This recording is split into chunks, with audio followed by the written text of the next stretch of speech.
Movie के शुरू में दिखाया जा रहा है कि एक मुर्दाघर में रेबेका एक इंटर्न है और अपनी अंतिम सुपरवाइज्ड प्रक्रिया के लिए एम्बाल्मिंग शव संरक्षण पर काम कर रही है। तुम बहुत अच्छा कर रही हो।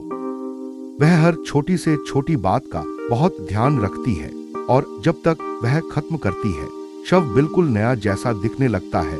उसका मेटर रेमंड उसके काम की तारीफ करता है, लेकिन उसकी कलाई पर पतले निशान भी देखता है जिन्हें वह जल्दी से दस्ताने से छुपा लेती है। रेबेका फिर शव में कट लगाकर सारा खून निकालना शुरू करती है। रेमंड नोटिस करता है कि मृत व्यक्ति के पैर की उंगलियां हिल रही हैं, लेकिन वह कुछ नहीं कहता।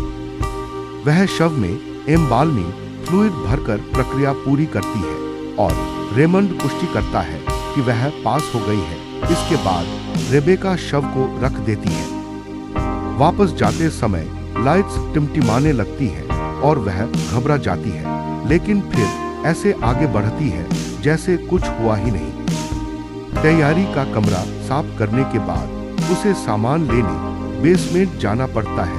वहां बहुत अंधेरा होता है और वह आगे बढ़ने से हिचकिचाती है। अचानक उसे छाया में कुछ हिलता दिखता है और वह डर जाती है, लेकिन वह सिर्फ रेमंड होता है। वह उसे कहता है कि कभी भी बेसमेंट में न जाए और सामान अलमारी से ही ले। रेबेका के जाने के बाद रेमंड पीछे मुड़कर बेसमेंट में घूम रही किसी चीज को देखता है और दरवाजा लॉक कर देता है। ऑफिस में रेमंड उसकी फुल टाइम नौकरी के लिए जश्न मनाना चाहता है, लेकिन वह कहती है कि वह शराब नहीं पीती अब जब उसे उसकी जरूरत नहीं है। वह सारी एम्बाल्मिंग संभालेगी और रेमंड बिजनेस पर ध्यान देगा। रेबेका दिन की शिफ्ट करेगी और रेमंड रात की इमरजेंसी देखेगा। रेबेका रात में काम करने की बात कहती है, लेकिन रेमंड गुस्से में मना कर देता है। उसी समय रेबेका को सिरदर्द होता है तो रेमंड उसे वीकेंड पर आराम करने को कहता है। रेबेका के जाने के बाद रेमंड बेसमेंट में लौटता है और कहता है कि यह फिर से हो रहा है। घर पर रेबेका चाबियां टेबल पर रखकर कपड़े बदलने जाती है। जब वह वापस आती है तो चाबियां गायब होती हैं, लेकिन उसे अपनी नोटबुक पर बना अजीब निशान नहीं दिखता। वह दूसरी टेबल पर चाबियां पाकर अपनी साप्ताहिक मीटिंग के लिए निकलती है। वह सबको बताती है कि आज उसे नशा छोड़े 1 साल हो गया है और यह कितना मुश्किल रहा है। उसकी स्पॉन्सर केली उसे उस पर गर्व करने को कहती है। वापस बैठते समय रेबेका एक डरावने आदमी को देखती है जो उसका नाम फुसफुसा रहा होता है। मीटिंग के बाद वह कार में बैठकर अपने अंदर की बुरी इच्छाओं से जूझती है। वह लगभग ड्रग्स लेने जाती है, लेकिन खुद को संभाल लेती है और वहां से चली जाती है। तभी रेमंड का फोन आता है। उसे मुर्दाघर आने के लिए कहा जाता है।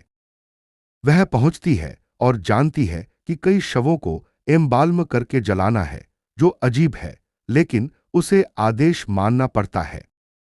वह काम शुरू करती है, लेकिन उसे शवों में अजीब हरकतें नजर नहीं आती, जैसे सिर हिलाना या आंखें खोलना।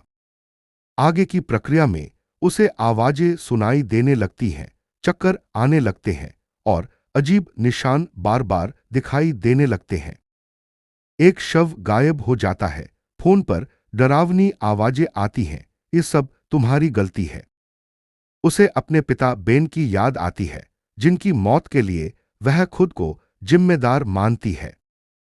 धीरे धीरे उसे पता चलता है कि एक दानव उसे कमजोर करने की कोशिश कर रहा है, उसके डर, दर्द और अतीत का इस्तेमाल करके। रेमंड उसे बताता है कि दानव मृत शरीरों में रहते हैं और किसी मजबूत इंसान को कब्जा करने के लिए ढूंढते हैं। रेबेका को उस दानव का नाम ढूंढकर सही निशान जलाना होगा ताकि उसे खत्म किया जा सके। लेकिन दानव बार बार उसे भ्रम, हेलुसिनेशन दिखाकर धोखा देता है। उसके पिता, उसकी दादी और डरावने दृश्य। आखिरकार वह सही प्रक्रिया सीखती है, खून, निशान और जलाने की विधि के साथ, और दानव को खत्म करने की कोशिश करती है।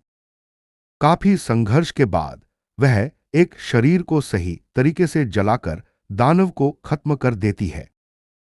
लेकिन कहानी यही खत्म नहीं होती। उसे पता चलता है कि दानव अभी भी पूरी तरह खत्म नहीं हुआ है। रेमंड स्वीकार करता है कि वह बेसमेंट में एक लड़की वैलेरी को कैद करके रखता है ताकि उसके खून से भविष्य के कब्जे रोके जा सके। रेबेका इसे क्रूर मानती है और नौकरी छोड़ देती है। लेकिन बाहर जाकर वह बच्चों के बीच फिर उस दानव की मौजूदगी महसूस करती है। उसे समझ आता है कि रेमंड सही था और वह वापस मुर्दाघर लौटकर अपनी नई जिंदगी स्वीकार कर लेती है।